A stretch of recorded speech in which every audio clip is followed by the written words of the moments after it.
अच्छा जी, birds breeding business का part 213 है ये। अस्सलाम वालेकुम, मैं हूं एहसन जफर, कराची पाकिस्तान से।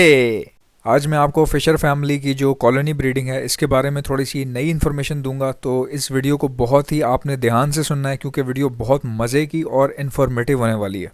ये बात सच है कि Fisher family, agapornis family, personata family, ये सब कॉलोनी ब्रीडिंग में बहुत ही अच्छे हैं। लेकिन इसके साथ साथ हमें बहुत सारी बातों का ख्याल करना पड़ता है कॉलोनी ब्रीडिंग के हवाले से। क्योंकि देखें, ये बात सच है कि ये लड़ते नहीं हैं आपस में, इनको कोई प्रॉब्लम नहीं होती, सेटल डाउन बहुत आराम से हो जाते हैं। इनकी ब्रीडिंग रेशो डबल हो जाती है कॉलोनी के अंदर, बहुत अच्छा ब्रीड करते हैं ये। लेकिन वही बात कि कॉलोनी के कुछ असूल होते हैं, कॉलोनी के कुछ रूल होते हैं। तो रूल क्या है कि जब आप कॉलोनी में ब्रीड करवा रहे हैं तो कुछ चीज़ों को आपको नज़र में रखना पड़ता है। जैसे कि याद रखें कि कोई भी बैक्टीरियल इन्फेक्शन अगर होगा किसी एक बर्ड को भी, तो जाहिर है कॉलोनी में सारे बर्ड्स एक साथ होते हैं, तो आपको ख्याल करना पड़ता है। अच्छा, मैं ये हर किसी को प्रेफर करूँगा, जितने भी लोग कॉलोनी में ब्रीड करवाते हैं, चाहे फिंचेस की करवाते हैं, बजीज़ करवाते हैं, जावा से ब्रीड लेते हैं, या फिर एगापोर्निस फिशर फैमिली से ब्रीड लेते हैं, तो याद रखें जितने भी लोग कॉलोनी में ब्रीड ले रहे हैं उनको बहुत ज़रूरी है कि वो डेली बेसिस पे जो लाइट एंटीबायोटिक होती है, जिसको एज एन एंटी बैक्टीरियल के तौर पे हम लोग इस्तेमाल करते हैं। क्योंकि कॉलोनी में बर्ड्स एक साथ घूमते फिरते हैं, एक साथ पानी पीते हैं, एक ही प्याले में पानी पी रहे होते हैं और एक ही प्याले में खाना खा रहे होते हैं, साथ घूमते फिरते हैं, बैठते हैं। तो इसमें बहुत ज़्यादा चांसेस होते हैं कि अल्लाह ना करे अगर कोई वायरल आता है, फ्लू आता है, कोई भी किस्म का कोई भी बीमारी आती है, तो अगर वो एक बर्ड को है तो बाकी बर्ड को भी हो सकती है। अगर आपका कोई बर्ड बीमार हो जाए या कोई प्रॉब्लम आ जाए या आपको शक हो कि आपकी जो एवियरी है यानी कि जो कॉलोनी है उसमें कुछ बर्ड्स जो हैं वो सुस्त हो रहे हैं, तो फिर मैं आपको बताऊंगा आपने आइडेंटिफाई कैसे करना है और उनका इलाज कैसे करना है। बासानी ये बहुत आराम से ठीक हो जाते हैं और आपकी कॉलोनी को कोई ख़तरा भी नहीं होता। लेकिन उस सबसे पहले मैं आपको ये बता दूं कि बैक्टीरिया होता क्या है और ये काम कैसे करता है, क्योंकि जब तक आपको अपने दुश्मन का पता ही नहीं चलेगा तो आप उसको ठीक कैसे करेंगे। तो बैक्टीरियल इन्फेक्शन जो है वो क्या क्या होता है मैं आपको समझाता हूँ। आपको पहले ये सारी बातें क्लैरिफाई कर दूँ। देखें, याद रखें, हमें खांसी होती है, एक हफ्ते के लिए होती है या महीने के लिए होती है, कुछ लोगों को लंबी चल जाती है, ठीक है, 2 महीने के लिए भी चल जाती है। तो खांसी जो है वो इन्फेक्शन है, ठीक है, चेस्ट इन्फेक्शन है, आपके सीने में इन्फेक्शन है, इसलिए आपको खांसी हो रही है। तो ये क्योरेबल है। क्योरेबल का मतलब है बहुत आसानी से ठीक हो जाता है। जब आप सिरप लेते हैं, टैबलेट लेते हैं या इंजेक्शन लगाते हैं, इंजेक्शन की नौबत तब आती है जब आपको बहुत ज़्यादा कफ हो रहा है और पिछले 2 महीने से हो रहा है और आपकी जो चेस्ट की अंदरूनी हालत है वो बहुत ज़्यादा ख़राब हो गई है, तो फिर इंजेक्शन लगाने से भी ठीक हो जाता है। तो इन्फेक्शन बेसिकली मामूली सी बीमारी होती है जो कुछ ख़ास वक्त के लिए होती है और उसके बाद थोड़ी सी देर बाद फिर वो ठीक हो जानी होती है वैसे भी कुदरती रूप से। लेकिन बर्ड्स में क्या है कि बर्ड्स सिरप नहीं पी सकते, उनको अगर खांसी होती है तो वो बता नहीं सकते किसी को। तो अगर इनका इलाज ना हो या इनको टाइम पर ना देखा जाए तो इनकी डेथ भी हो जाती है और यही इन्फेक्शन होता है, फिर ये आपस में करीब करीब बैठने से फैल भी जाता है। अच्छा, इन्फेक्शन और कितनी तरह के होते हैं। आपको नज़ला हो रहा है वो भी इन्फेक्शन है, ठीक है, आपको खांसी हो रही है वो भी इन्फेक्शन है, आपको बुखार हो रहा है वो भी इन्फेक्शन है, ठीक है। जब आप दवाई लेते हैं बुखार ठीक हो जाता है, इट मीन्स कि आपका इन्फेक्शन ठीक हो गया। तो इन्फेक्शन बहुत छोटी सी चीज़ है। इन्फेक्शन को ये मत समझा करें कि अल्लाह माफ़ करे किसी को कैंसर हो गया, क्योंकि नाम ऐसा ही है इन्फेक्शन, ठीक है। तो जैसा लगता है जैसे कोई बहुत बड़ी बीमारी है या क्या है। भाई कोई भी आपकी तबीयत ख़राब होती है वो इन्फेक्शन होता है, ठीक है। 98% वो मामूली से इन्फेक्शन होते हैं, 98% ज़्यादातर ये बहुत मामूली होते हैं, दवाई लेने पे ठीक हो जाते हैं। इसी तरह बर्ड्स में इन्फेक्शन होते हैं।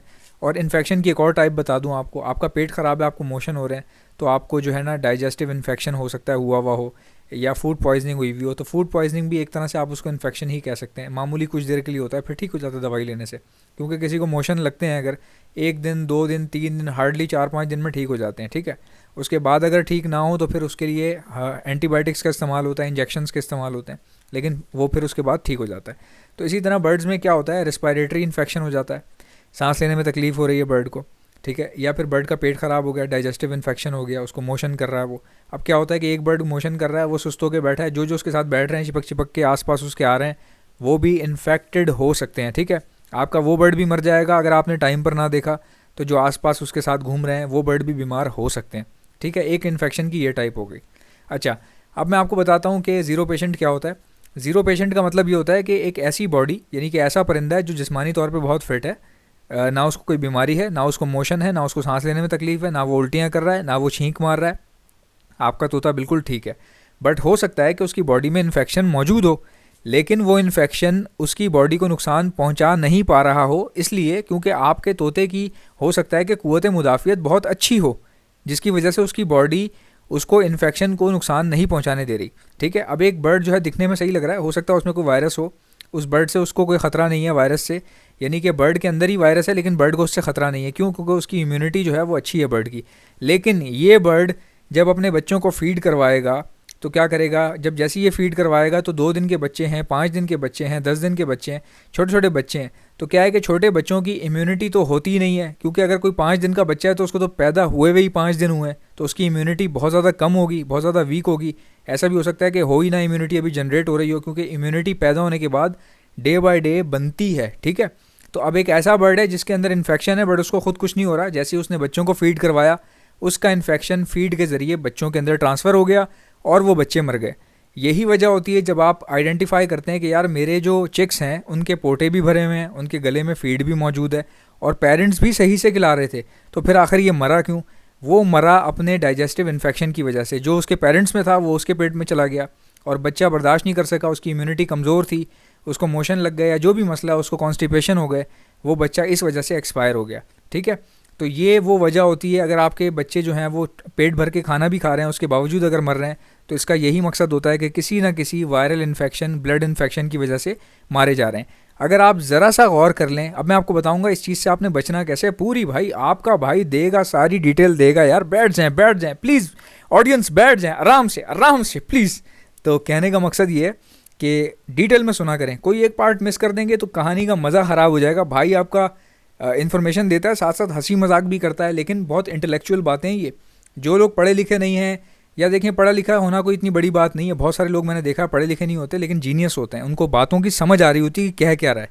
तो जो लोग समझदार हैं, इंटेलेक्चुअल हैं, चीज़ों को समझने वाले हैं या अखबार पढ़ लेते हैं, वो लोग, उन लोगों को मेरी बातों में इंटरेस्ट होगा। जो लोग खाली वीडियोज़ खाली तोते देखते रहते हैं बैठ के, उनको हो सकता है ये वीडियो इतनी ज़्यादा अच्छी ना लगे। ठीक है, तो इस वीडियो को देखने की वजह से आपके बहुत सारे बर्ड्स हो सकता है कि मरने से बच जाएं, आपका नुकसान बच जाए, या आपका फ़ायदा जो आपको होता है ब्रीडिंग बेचने से वो डबल हो जाए, बच्चे ज़्यादा बचें आपके पास, बच्चे ज़्यादा निकलें आपके पास। ठीक है, तो होता क्या है कि जब आप लाइट एंटीबायोटिक इस्तेमाल करते हैं तो वो क्या करती है कि बैक्टीरिया, पेट का जितना भी बैक्टीरिया होता है बॉडी के अंदर, उसको वो ख़त्म कर देती है, एंटीबैक्टीरियल। और ये जो लाइट एंटीबायोटिक है फर्स्ट स्टेज की, पहली स्टेज की, ये इतनी लाइट होती है कि आप इसको डेली बेसिस पर दे सकते हैं, यहाँ तक कि इवन एक दिन के चूज़े को भी पिला सकते हैं। अब सवाल ये पैदा होता है कि एक दिन के चूज़े को एंटीबायोटिक कैसे पिलाएं?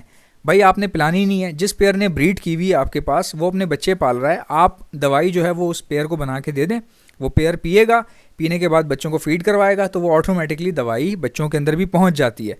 तो इस दवाई को मैं ख़ुद भी आजमा चुका हूँ। बहुत सारे लोग ऐसे थे जिनके पास मोस्ट ऑफ द, यानी कि मोर देन 50% उनकी ब्रीड ज़ाया हो रही थी, और मैंने नया नया काम शुरू किया था मेडिसिन का, मुझे इतना पता भी नहीं था, लेकिन अल्लाह ने इतनी यानी कि इज़्ज़त रख ली, इतनी इज़्ज़त रख ली कि जिस डीलर के साथ, जो कंपनी का डीलर था, जो डिस्ट्रीब्यूटर था कंपनी का, जो दवाइयाँ मेडिसिन जो है होल सेलर्स को देता है, वो बंदा बहुत अच्छा था और मेरी मेंटालिटी उसके साथ मैच कर गई, और मैंने उसके साथ जो है वो कारोबार शुरू किया, और अल्हम्दुलिल्लाह मेरी अल्लाह ने इतनी इज़्ज़त रखी है। वरना यकीन करें कि दवाई में क्या है मेरे को क्या पता, जो मैं दवाई बेच रहा हूँ ये कितना काम करेगी मुझे क्या पता। मैंने काम शुरू किया, 2-4 लोगों को दी, उनको वो बहुत पसंद आई, और लोगों के पास ब्रीड जो है वो बच गई, उनके बच्चे बच गए, उनको फ़ायदा हुआ। मेरे पास रिपीटेड ऑर्डर्स आने लग गए। जब एक बंदा हर महीने दवाई लेना शुरू कर दे मेरे से, तो मुझे समझ में आ गया कि ये दवाई काम कर रही है। वो दवाई मैंने भी इस्तेमाल की, मुझे बहुत अच्छी लगी। देखें, दवाई इस्तेमाल करने से पहले भी आपके पास ब्रीड आ रही होगी, बच्चे उस वक्त भी बच रहे होंगे आपके पास, लेकिन जब आप ये एंटी बैक्टीरियल इस्तेमाल करते हैं डेली बेसिस पे, तो ख़तरे टल जाते हैं, ख़तरे टल जाते हैं। कोई भी इन्फेक्शन अगर आना है, कोई बीमारी अगर आनी है, तो पहले से ही वो ख़त्म हो जाती है, बच्चों को नुकसान नहीं होता, आपके बच्चे मरने से पहले बच जाते हैं। ठीक है, तो मेरे पास माशाल्लाह मैं डेली बेसिस पे इस्तेमाल कर रहा हूँ और बहुत अच्छा रिज़ल्ट है। ना कोई मोशन की टेंशन है, ना मोशन होते हैं बर्ड को, ना बर्ड सुस्त होता है। और पहली बात ये कि आप मेडिसिन जो भी इस्तेमाल करें, ठंड से परिंदे को बचाना है। अब मिसाल के तौर पे आप मुझसे मेडिसिन लेते हैं और बर्ड को देते हैं, लेकिन आप ठंड से नहीं बचा रहे, आपने पिंजरे कवर नहीं किए हुए, छत पे रखे हुए खुले, तो फिर वो दवाई भाई आपके लिए बेकार है, आप इन चक्करों में ना पड़िएगा। ठीक है, अब सवाल ये है कि ये दवाई कैसे मिल सकती है। आपने दवाई लेने के लिए क्या करना है, मुझसे रब्ता करना है। कमेंट में कुछ नहीं करना आपने, कमेंट में दवाई के बारे में मुझसे नहीं पूछना, क्योंकि मैं कमेंट में दवाई की प्राइस भी नहीं बताऊंगा आपको, ना मैं आपको दूंगा दवाई। आपने अगर दवाई लेनी है तो आप मुझे व्हाट्सएप पे रब्ता करें, सिर्फ मेडिसिन लिख के, सिर्फ मेडिसिन लिखें और मुझे सेंड कर दें। उसके अलावा कुछ भी मत लिखें, ना सलाम करें, ना कुछ लिखें, सिर्फ मेडिसिन लिख के मुझे मेरे व्हाट्सएप नंबर पर सेंड कर दें, ताकि मुझे आपका मेडिसिन वाला मैसेज ढूंढने में प्रॉब्लम ना हो। ठीक हो गया जी। वैसे मैं सारे मैसेजेस देख लेता हूँ बाद में, लेकिन फिर लेट हो जाएगा इस तरीके से। अगर आपको फ्रीक्वेंट मेडिसिन चाहिए तो सिर्फ मेडिसिन लिख के मुझे सेंड कर दें मेरे व्हाट्सएप पर, और मेरा व्हाट्सएप का नंबर है 034922000045। मैं अपना व्हाट्सएप का नंबर दोबारा रिपीट कर रहा हूँ, 034922000045। याद रखें, मेरे जितने व्यूवर्स हैं वो ये बात याद रखें कि पाकिस्तान के अंदर मैं दवाई सप्लाई कर रहा हूँ, पाकिस्तान के बाहर फ़िल वक्त मैं सप्लाई नहीं कर रहा, क्योंकि मेरी कोरियर कंपनी से बात चल रही है कि अगर मैं पाकिस्तान से बाहर भेज सकूं तो मुझे ज़रूर बताइएगा। वो पूछ रहे हैं, पता कर रहे हैं, बात कर रहे हैं, तो अगर ऐसा हुआ तो मैं पाकिस्तान से बाहर ज़रूर सप्लाई करूंगा, बट अभी इस वक्त पाकिस्तान के अंदर ही करता हूं। आप पाकिस्तान के किसी भी देहात में, किसी भी कोने में, किसी भी जंगल में, किसी भी शहर में या किसी भी गाँव में रह रहे हैं, जहाँ भी आप पहाड़ पर भी रह रहे हैं, आपने सिर्फ मुझे मेडिसिन लिख के सेंड करना है, अपना एड्रेस देना है, और आपने मुझे जैज़ कैश के ज़रिए पेमेंट करनी है।